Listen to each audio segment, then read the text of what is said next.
Loyal Order of Moose. Picture this: a young, professional male who loves tailored shirts, $40 face cream, wine bars and shopping with friends, and he's not gay. I know, stop the presses. But 15 years ago, metrosexuals were news, and a goldmine for marketers. Although the term felt overused as soon as you heard it, metrosexual was an unavoidable feature of the early aughts cultural landscape. Looking back 15 years later, it's hard to know what to make of it. Was the idea of straight men adopting a purportedly gay aesthetic at some fundamental level homophobic? I may look gay, but please don't think I am? Or was it a step toward breaking down old, rigid definitions of masculinity?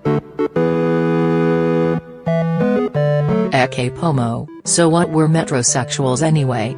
For those who were cryogenically frozen before Queer Eye for the Straight Guy first debuted that year, metrosexuals were a supposed new breed of aesthetically attuned straight men promoted by trend forecasters like Marion Salzman and epitomized by the soccer star David Beckham, who paints his fingernails, braids his hair and poses for gay magazines, all while maintaining a manly profile on the pitch, as Warren St. John wrote in this much-discussed Styles feature.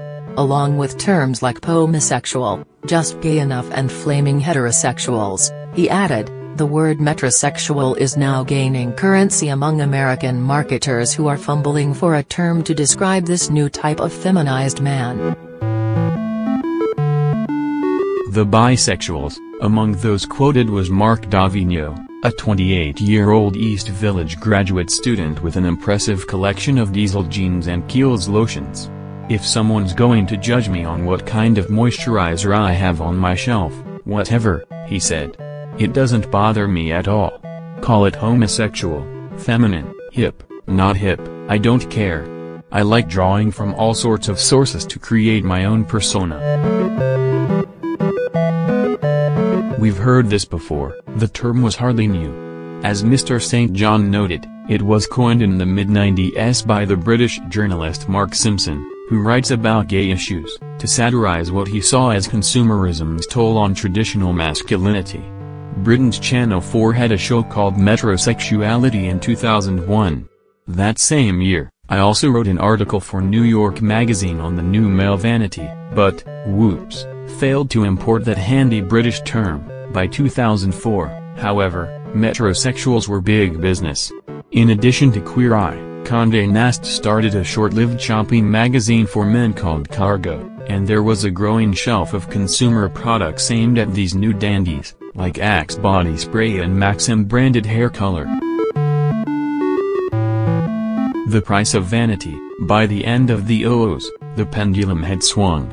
Young urban men were swapping out post-shave ointments and chest-bearing V-necks for Grizzly Adams beards and plaid flannel shirts, a celebration of old-school masculinity that marketers would call lumbersexual. Today the idea of straight men mining gay iconography for style cues, to attract women, no less, smacks of cultural appropriation. But at least one gay man quoted in the 2003 article seemed okay with it. Peter Page, an actor from the Showtime series Queer as Folk, talked about how hard it was to tell straight men from gay guys, with all those gelled hairstyles and six-pack abs, to the point where he would mistakenly hit on heterosexual men. But at least the response was now different.